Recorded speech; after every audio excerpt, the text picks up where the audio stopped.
আসসালামু আলাইকুম। শীতের আমেজ চলে আসছে, তাই সবাইকে শীতের আমেজের শুভেচ্ছা। আজকে যে বিষয় নিয়ে হাজির হলাম, মায়ের পায়ের নিচে সন্তানের বেহেশত। এটা আপনি সবাই জানি।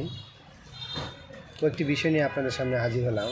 বিষয়টি হচ্ছে, যদি ভালো থাকতে চান তবে বেশি করে মায়ের সেবা করুন।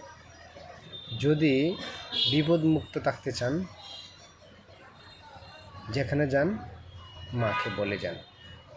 যদি কোনো জিনিসে ভয় পান তাহলে মাকে সব কিছু খুলে বলেন। যদি মন খারাপ থাকে তাহলে মায়ের কাছে যান, তবে মন ভালো হয়ে যাবে। যদি হতাশা ও অস্থির লাগে তাহলে মায়ের আঁচল দিয়ে মুখ মুছেন, তবে হতাশা ও অস্থির দূর হয়ে যাবে। মা তো মায়ের কোনো তুলনা হয় না। ভালো থাকবে সবাই। মা দুনিয়া থাকতে মায়ের কদর করতে শিখবেন, মাকে ভালোবাসতে শিখবেন। মা চলে গেলে